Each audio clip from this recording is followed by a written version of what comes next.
You are listening to the ReRACEables podcast.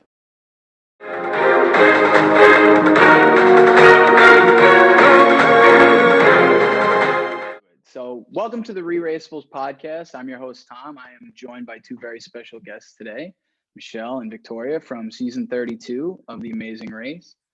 Welcome. Hi. Thank you so much. Thank you so much for being here. I appreciate it. I want to just start by getting a gauge of your connection with The Amazing Race. So on a scale of 1 to Will and James, how big of Amazing Race fans, watchers, whatever you want to say, were you before all of this happened? We've only watched a couple of episodes before, so it was newer to us. But then we started watching, binge watching all of them, and to get some strategy. Not only that, to finally feel what they feel. Yeah. In moments. So did you start at season 1? Do you just go right? Did you mow through every season? And what was kind of the strategy there? We started at season 1 because the game changed, like throughout the year. So I think I forgot the terms that they used like back in the day. But we didn't want to confuse ourselves. Yes, so. And then we went back to the roots from the beginning, but we watched the most recent and popular episodes in order to get a feel, to catch up. So how do you think that helped you? It helped us because we saw what other teams would do. So we saw like how the game was played, and even though we didn't have an alliance, but we saw like other teams making alliances and all that stuff. But just to get a feel of everything, just not to go in blindly. Yeah. Mm-hmm. It's like, it's weird because you feel like, oh, hey, we have to study and watch it to get to know it, while other people are like die hard, like, oh, this is what's going on. I'm like, oh, we're die hard now. Oh, we are die hard now for sure. Absolutely. Runs through our souls for sure. Yeah. And it was like a steady guide, but not only that, get to have a good feeling, and we experienced. Now we understand, completely understand. Like moments. So coming in, did you think that you were at a big disadvantage, a medium, a little bit of advantage, a disadvantage, having been newcomers versus like a Will and James?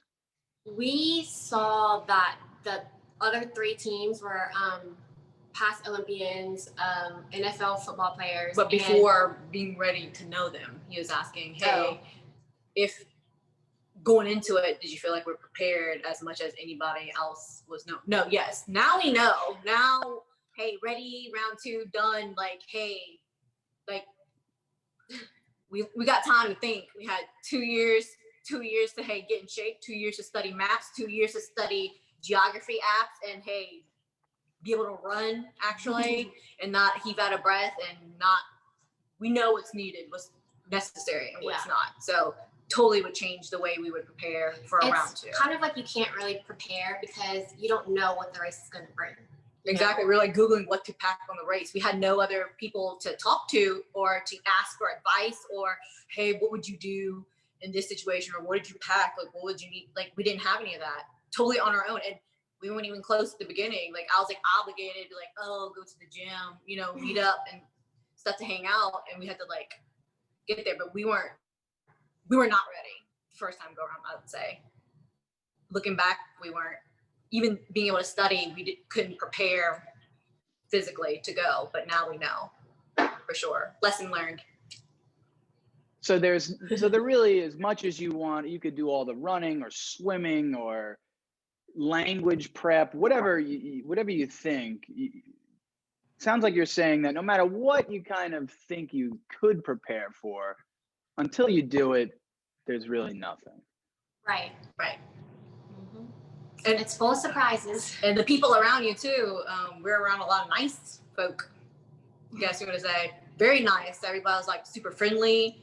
And at first we were like, oh, hey, and then we didn't know comparing being on your own or working together. So I guess We're blessed to have very nice other teams against us, because it could be very different if there's like hate or dislike. Yeah. So how much do you think like social skills or just the nature of the personalities of other teams came into play in how you ran your race? I think you have to be nice to all the other teams, because if you're not, they might hold a grudge against you and like U-turn you, or like stab you in the back. So, and we were nice to everybody. Yeah, it's like we were to ourselves. We had no phones, no anything, and we only had conversation. We were still working on it, so we had Sudoku puzzles, and we went from there. It was awesome. It was awesome. We're together with everything else, but knowing everybody else there, it's like, hey, I felt like we weren't as prepared as everybody else, and physically. Before, like, that's what I was worried about, like catching up. They said that I looked like a runner, but I'm technically not. So let's talk about leading up to getting into the race. So I talked to Cody and Nathan, and I talked to Kelly and Levon and Jerry and Frank, and they all kind of shared their story of how they even ended up on the show. And I'm just curious if you would share kind of how you your casting story and how you pretty much got from not being at all considered to on the race. You got it. Oh, someone found me on social media because I was we had an acquaintance friend that was on reality TV Survivor before, and they had tried contacting for the longest time, and I just blew it off and didn't take it so seriously at the beginning, but it's a real thing. Like, I called her to ask her and stuff. Like, I call, when you call like the 2 calls in a row, that means emergency. You need to call me back. Hey, situation. And I asked her, she's like, I don't have time for this, Michelle, right now. Stop BSing. Like, for real, I don't have time. It's like, you, like, race? Yeah, I was like, you want to do the Amazing Race? Yeah, like race, like me. Like, I didn't know if I had, like, a pair of tennis shoes. She doesn't even sweat. Yeah, I don't. You said you don't sweat, but I didn't. I didn't volunteer to go outside in nature, be more inside with work in AC. I feel like no matter what the circumstances would be, and I think Cody had talked about this, he kind of said he just kind of hung up on the call a couple of times because he couldn't believe it. Was it similar for you when you get that call, when you get somebody reaching out to you about this opportunity? I didn't think it was real at first until, people were like, hey, someone's trying to get in contact with you, or I went to her house and I was like, let me see your phone. Like, proof. I was like, and I was like, oh my God, it is real. And it was like, hey, okay, I have time after my 9:30 appointment with my client. I don't know how long it's going to take. I was like, maybe I can talk to you. I have a couple minutes on that, and then realize, oh, it was for real. But I mean, it's blessed. We didn't think that it would be something that I was going to be physically able to do, but to be able to do it with my sister was phenomenal. It was awesome. We're diehard fans now. I mean, that's what matters. It's like, hey, it's like in our blood, like the Amazing Race, where it's like, hey, you gotta come back for redemption or something, give us the opportunity. But we learned, lesson learned. We're not gonna mess up again. You don't mess up the second time. We haven't even seen our mother yet. Like, avoiding completely for right now. I've seen her. Oh, she's okay. Our mom's not disappointed. No. Like, I thought she would be. Yeah. She actually cried. I know. She was so proud of us. I cried the uglies too when we watched it, but it was beautiful. What did you think, Tom? The show. Oh, so far. I love the show. The show has been awesome. It's been amazing. Not just a coincidence there. It's I think the teams, everybody seems to really like have an interesting story, which I really like, because again, it's a show about 11 different teams and pairs of people that are in their story, and I think that that's really cool. And I really love how I feel like this season has been a lot about like getting to know different places through the detours, the roadblocks, the route info, other kind of challenges, even like the making the drink in, where was that, in Paraguay? right? Like even those little things like that, you know, I'm Googling it, I'm looking it up. I'm like, oh, that's really cool. You know, even those little touches aside from the big challenges or like making the building the shelter or the meal with the native people there and everything in between. It's been really great, and it's been really refreshing to watch. And as a fan of the show, I mean, I love having it back for another season. I wanted to ask you also about so before you get on the show, before episode 1 starts, we get the pre-show interviews, and the first kind of thing that stood out to me when I'm watching it, I'm trying to get to know the teams, is that in the pre-show interviews, I believe it was you, Michelle, you mentioned something about being drama or a bit extra. What did you mean by that exactly? Did we see that, and did it play any role in your race? Oh, you didn't think I was a little dramatic on the race in some situations? You didn't think so? A little bit? Well, yes, of course. I mean, you were definitely on brand, but I thought I'd ask you about it. No, I mean, I say that because that's what makes you. But they say extra, like what's so extra? I guess I'm like the only female in a very male dominant workplace world, like 6 days a week, over 10 hours a day. And I guess, hey, it's either gonna be Mama Bear or, you know, the princess around the dealership or showroom, but I've been there too long now and have veteran roots, and being there, I guess I'm extra at work, you know, being around guys in cars and stuff at work, but even, I don't know what, I can't even explain it. What's extra? It's like, hey, I'm dramatic, like over dramatization of situations, like, oh my God, like it's horrible, like, oh, and it was nothing, but yeah, I don't try to cry wolf or anything. I'm not. Oh, extra. It's not annoying, but maybe I complain and it makes me feel better. I'm like, I keep on saying I'm hot. It makes me feel better. I don't know, maybe because you listen to it. That's it. I don't know. Is it a bit much? Nothing wrong with that. No, there's nothing wrong with it at all. And Victoria, you seem, I would say the opposite, but would you say that? It doesn't seem, from what we can see, that you're those same attributes. And that's what I think makes you guys such a awesome pair to see on the race.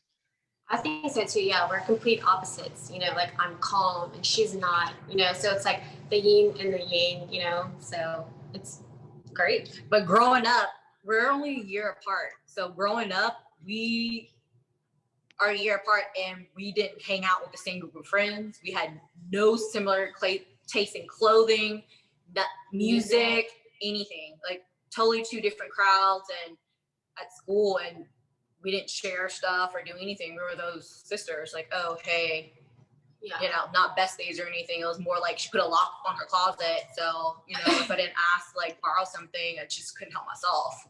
This is like back in the day. So that's how we were.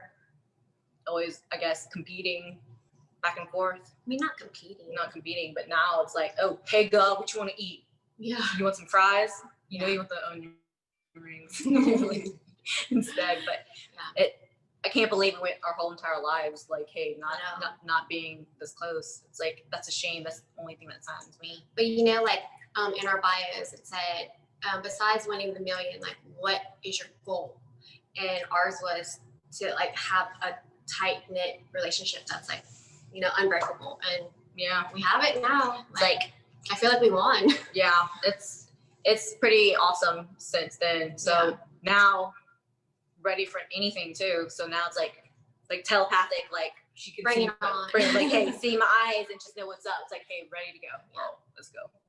Or we could just speak Vietnamese and no one else would understand anything too, just screaming that out loud. Well, I'm a younger brother myself, and I can understand that an experience, again, I didn't have the experience of the Amazing Race, but you know, I went to college, my brother was at the same college, and I feel like the connection that we made when I went there and we had that experience really took our relationship from distant to very close.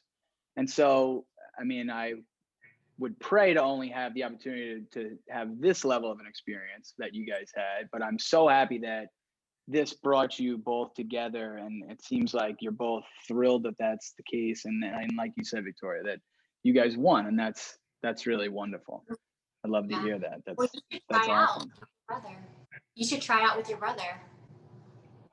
I would love to. I mean, I got some ideas, I think, maybe for a good audition tape. I don't know if my Instagram would garner the same like story like how the two of you ended up getting there. I barely had any followers on Instagram before this, so it has nothing to do with that. Well, I appreciate the encouragement. I'm gonna take you up on that. That's for sure. So let's get to the race. So you get to the Hollywood Bowl. You see Phil. There he is. You've binge watched. You've gotten to know him a little bit. And what's going through your mind there? I mean, I'm a big fan. Obviously, I'm watching the show. I'm a little nervous watching the beginning of this race. You see all your faces. You've done the little slow jog intro thing, and there you are. And you're in this moment, and you're about to start an unbelievable experience that's going to help bring everybody together, or for you two, it's going to bring you both together, or it's going to win somebody $1 million. What is happening in that moment? My heart was like, OMG. I was like, oh my God. You didn't get to meet anybody.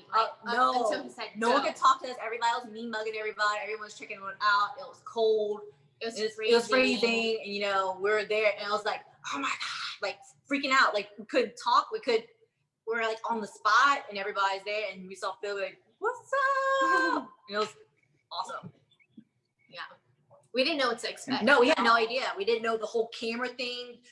Like, do you know how hard it is, like, catch both of us in the same screen with me jumping around, like, stay together, running around everywhere. But we got a good feel.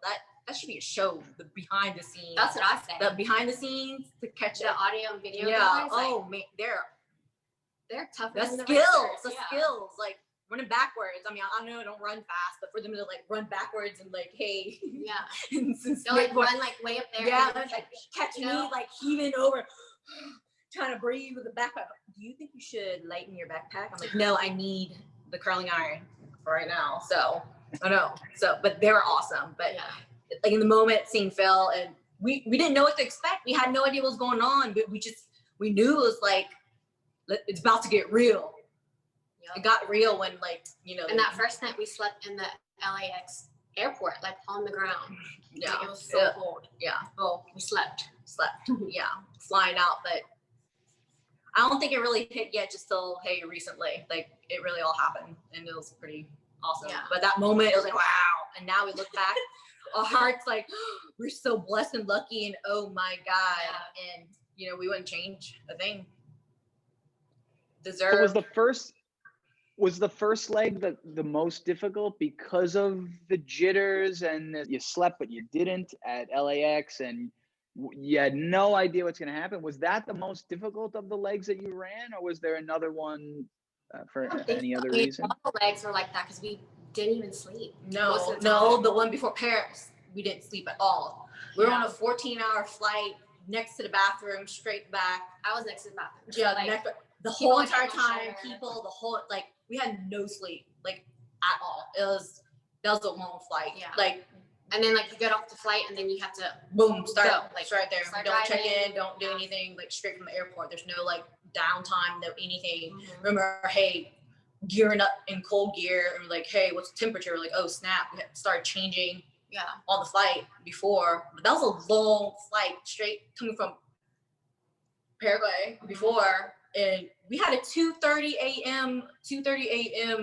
Departure when we woke up on call before going there, straight there. That was the only time running and going and being sleep deprived. But the first leg, everybody was in the same boat. So it's hey, everybody's just going with the flow. Oh! And no one talked to each other at all. Everyone totally ignored or seed each other in the first leg. And then after, that's when they started building.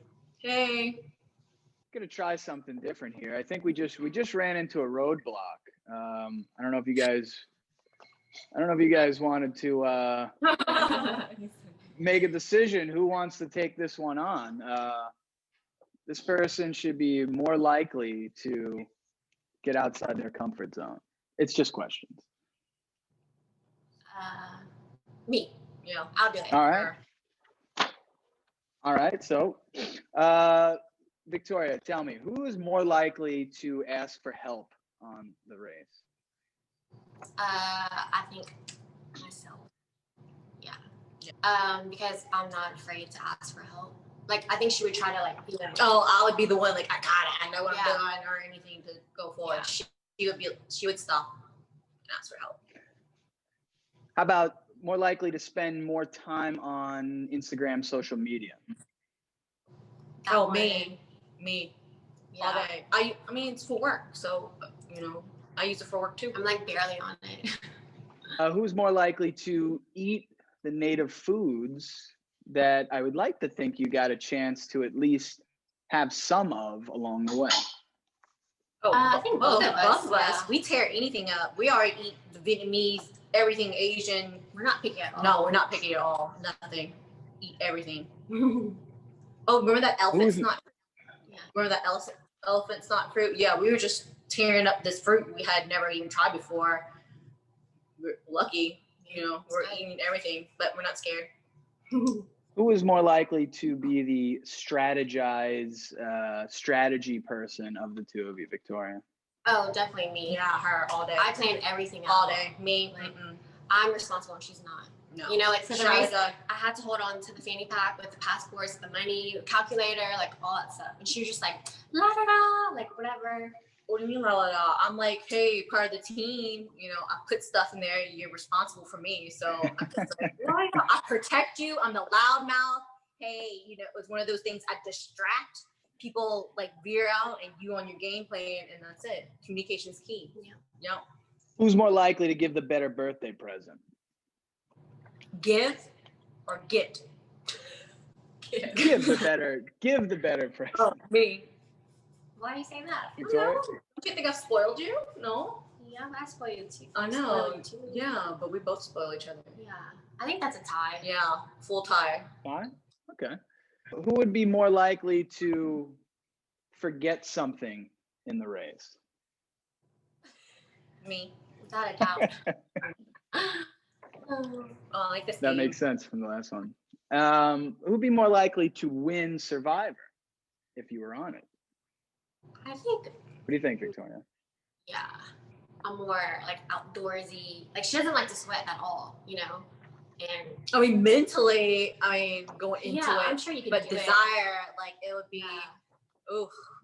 I think about Castaway and Tom Hanks, and I don't know if I can. But like, I feel hungry just watching Survivor. No, it's like you do anything. I would do anything for food. Like not out of a comfort zone, but it feels like, hey, there's no challenge you say no to. If somebody believes in me, it must be true in some way. Yeah, but you would definitely. I think she should do Big Brother. She'd be really good at that.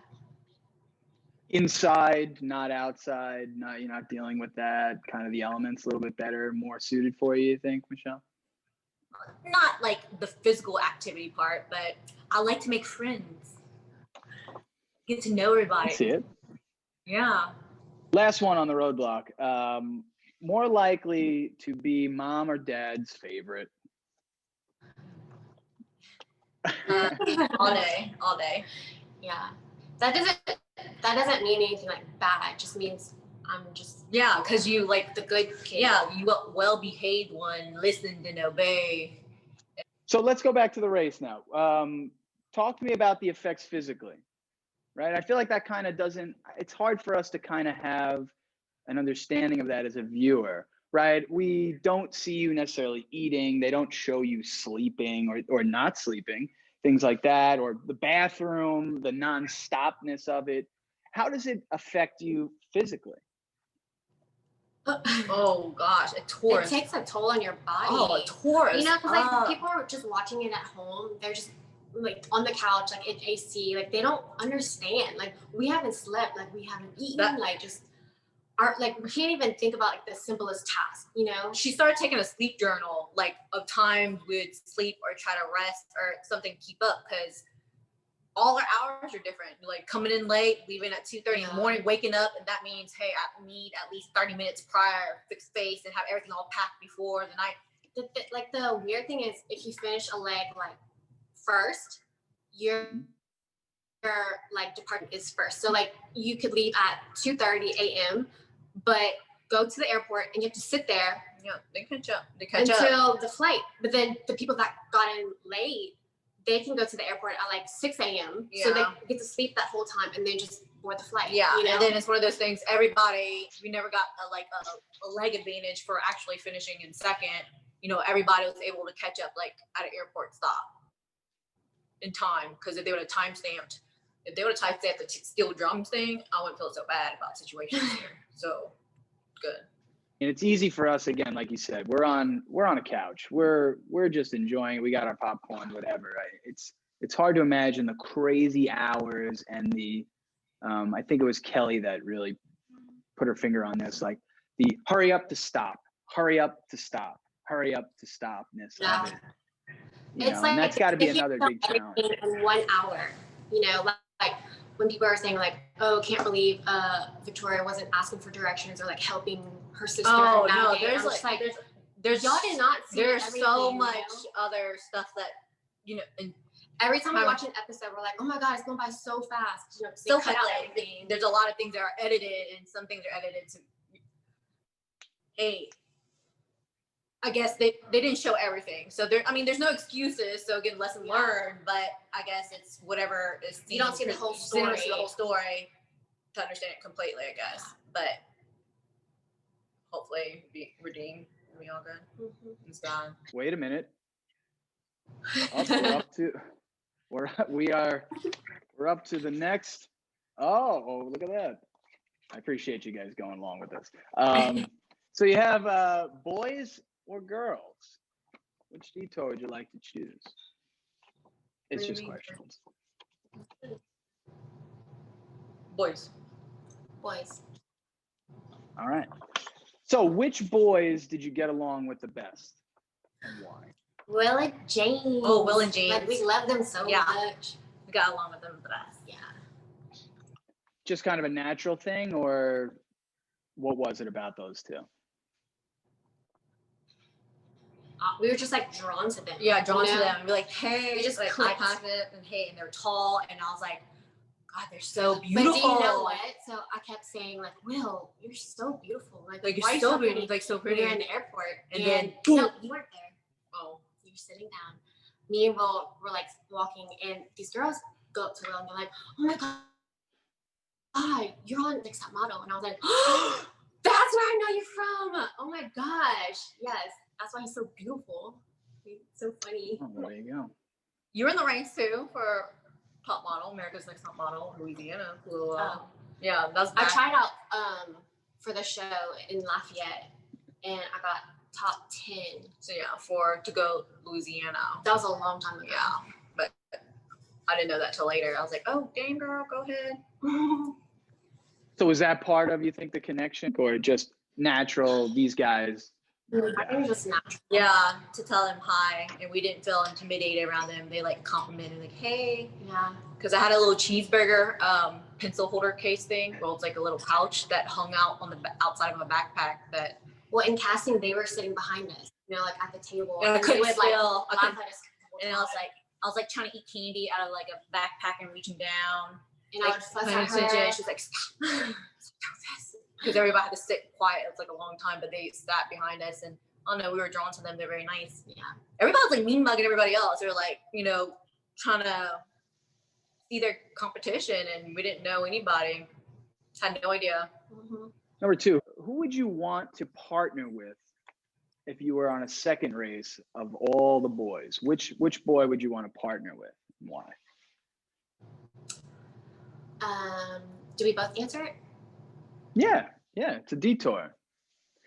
Oh, individually. I think I would partner up with Madison, because he seems like calm, cool, collected, you know, like they're always consistent, you know, he's so nice. Oh yeah, he wouldn't want to pair it with me. They straight up said, you're the angel, I'm the devil. Sit there. They're like, how are you really? They like, what's up the deal? Because I mean, they said we're night and day. Yeah, night and day, but like they look good because they're all super tall. The guys, Victoria's like tall. She made me feel short.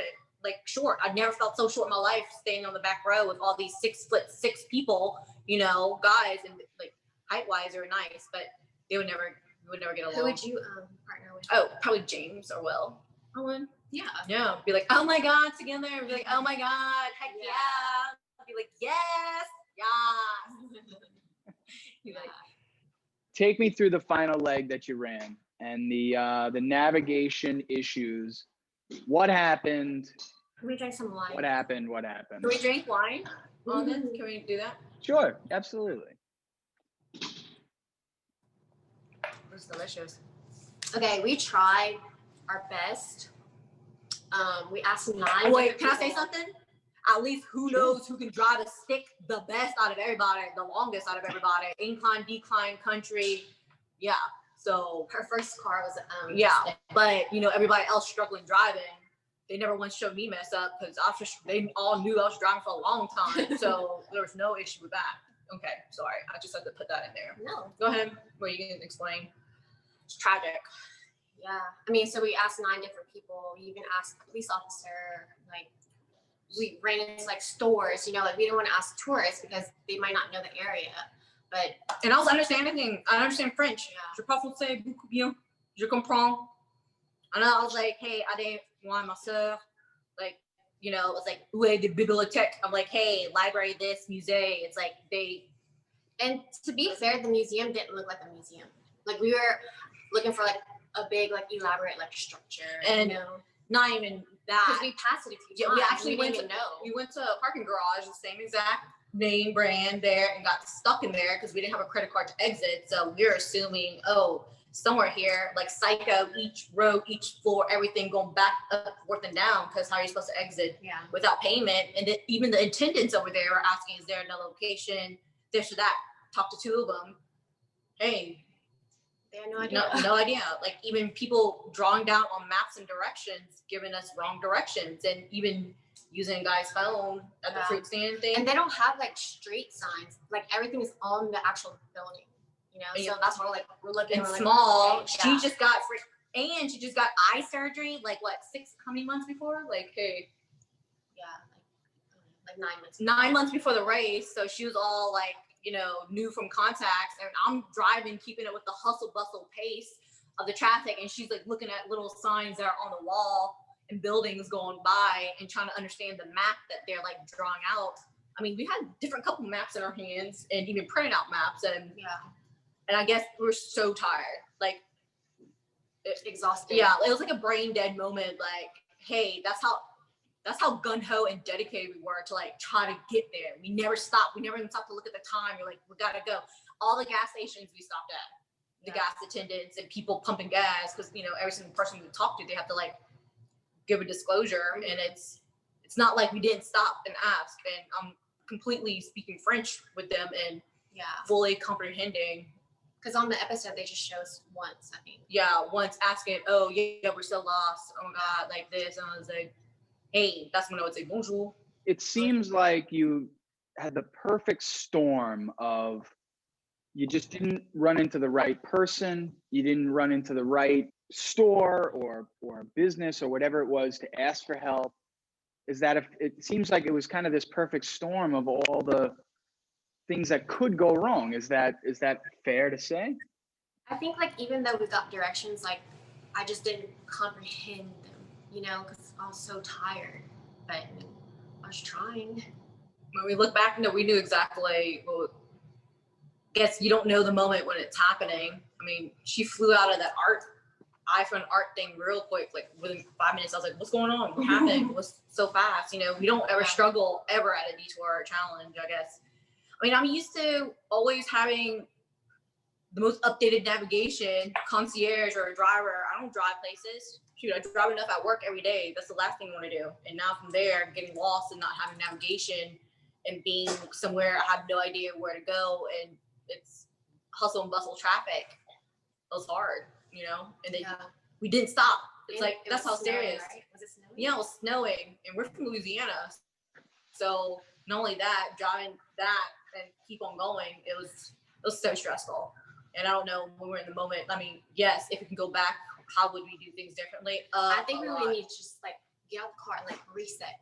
Just like, okay, breathe. You know, like no, but you're exhausted. I know. We were both so exhausted, and it's like, hey, we didn't. It was like a delirious moment. It's interesting that you bring it up because technology has become such a part of our lives, right?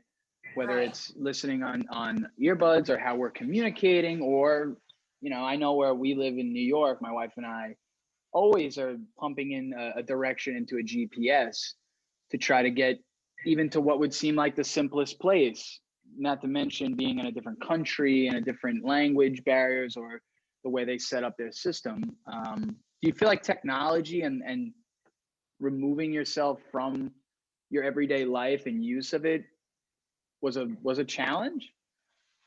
I think so, because we're, in 2020, so we're used to all of the technology. Like we didn't have a GPS to follow. Yeah, they disabled that. In the car, I was using the automatic. I was using a real compass. Yeah, because not only that, in the car, it had active cruise control, and I was using the full automated autopilot in the snow in kilometers. I mean, I was using that technology, but they disabled all the conveniences, I guess you say, in the vehicle, and always relying on somebody else or an app. Start off with MapQuest, printing out directions instead of looking on a map and using an atlas, but we weren't ready on that and taking it out. Now looking back, yes, it was a challenge looking at now, but it was okay being without a phone for that long. Oh yeah. Yeah, we're fine with that. But I guess the convenience of help, having to rely on Google and other means of, hey, how to go pick step by step. Yeah. Something we do rely on. You mentioned alliances a little bit earlier. How much does that play into your strategy coming in during the race? And just as like kind of reflecting back, does it matter to create an alliance of any sort or work with another team, or is it just kind of you got to run your own race and it really doesn't affect much at all? I think we were doing just fine, like on our own, but it does help to be in an alliance, because like for the pie thing, since they're in an alliance, they told like the other teams like, hey, hold on to your pies and don't throw mine. Like it would have sucked if we dropped the pies and then had to like go remake all that cream. I was so mad after that. I know, alliance. I mean, maybe if like, hey, we had that offer, but no, we had no idea. We didn't get that offer. We didn't get that, hey, friend invite to the club thing or what's up. We were oblivious. We didn't even know they had secret meetings or working on the side or doing anything. We were like, going along. But having the help to travel in groups, good. But we were all ourselves in the market, going grocery shopping, didn't have anybody point us to go anywhere where everything was at. Yeah. Thank God I'm a pro shopper. I feel like that came handy, but in our language, we had not a lick of knowledge about. It was very difficult, but we were on our own. So wish we had an alliance. Going back now. Yeah. But I don't think it's necessary, just depending on who the options are, honestly. You're not going to alliance with just anybody. The way that they formed the first 5 teams to make it to the mine. So it's not like we're left out just to be left out. Yeah. I don't think it was like necessarily by choice. They just formed it because they were secluded from us to be able to have the time to do it. It doesn't seem like there's that much opportunity to really get to know other teams, because it sounds like you hurry up, stop, try to sleep, try to eat something, and then you got to hurry up again. And is there even, how much of an opportunity is there to get to know another team and try to really work out any strategy or planning? Well, we get downtime, like when we were waiting at the airport. So, I mean, we could hang out with the other teams. So, but obviously we didn't know there's an alliance. Yeah, everybody was watching everybody to see who's talking to who, and but they were doing it on the cool. It wasn't like oblivious. They're standing around in groups in front of everybody else, like talking and planning it out. It was, they planned it out to talk to each other on the cool. Yeah. It wasn't like they're going in front of us, everybody, but we had no idea. I think Will and James, I listened to a podcast and they said that they're like, what team were you like on the lookout for? And they said us, because we were like off to ourselves, like in the corner, but like didn't mean to. And we're playing Sudoku or something, like a word puzzle. They're like, they're holding their cards close, like gotta watch out for them. We didn't even find it that way at all. They were just like, they weren't clicky, but we had no idea. So why do you think that everybody was able to mesh so well? Because we see the social media, we see pictures, you guys post, whatever. That's the insight that we have. But what do you think made your cast, yourselves included, connect so well and become seemingly so close? I think the 2-year waiting period. Yeah, we like, had got it. us really Yeah, close. we got close, and it didn't start getting close till after the race too. So it's not. That's when we slowly got to get to know everybody more. We've had a few vacations with everybody. Yeah, it's nice. It's been fun. It's been very fun. So where do amazing race contestants who see the world go with each other? Where's a vacation spot? That's kind of an interesting thing to think about. We went to Gary's house in Florida. He has a huge house, so we all stayed there, and then we went to the water park. What else? Universals. Yeah, This was. That's more of like a chillax. Yeah, kind stay by of the reunion. pool Stay by the pool. That was fun. And then another time we went to Austin. So yeah, that was really fun. They try to pick a central point where everybody can kind of meet up at one point. It's been nice so far. Yep. Everybody tries to make it. It's nice. Did you get over to Franklin's Barbecue in Austin? I don't think so. No, we don't. We ate some really good wings. Yeah, what was that? Pluckers or something? We never had those. Those like in the college town. Yeah, we were on those scooter. Very dangerous. Yeah. So dangerous. Oh, both of us. Oh, scooter. One scooter going fast. She was driving and she kept like looking. I was like, Michelle. We were like shaking and go fast. And we're hungry for some wings. We had a little break time too, but no, I remember that was fun. But we did a big old scavenger hunt with everybody. But yeah, that was very fun. We had like a mini amazing race. Yeah, so it was a fun get together. Yeah. That's cool to hear that all of you would get together like that, but also kind of make it a little bit of a competition. I think that's really cool. So last thing, as you watch the show, you're watching it back, it's 2 years later. What is it like to watch yourselves? I mean, the episode's going to start for you guys in a little bit. Are you excited? Is it weird to see yourselves now that you're not in the race anymore? Are you still as interested? Like, what is this experience like for you? Yeah, we're diehard. It's us, no matter what. Hey, we're rooting for everybody. We're rooting for everybody. It's like I'm like feel it in my bones and understand. So we never give up. You always, keep representing. We're part of the family now, so you gotta watch every mark and move like everybody did to us. So hopefully we can learn more. I know. Like, I'm excited. Me too. Well, I guess on that note, then I will let you go. I appreciate your time. I appreciate you coming on. I appreciate you sharing your story and your experience. It was great to see you all on there. And thanks for being on the podcast. I appreciate it. Awesome. Thank you. Bye, Tom. Bye.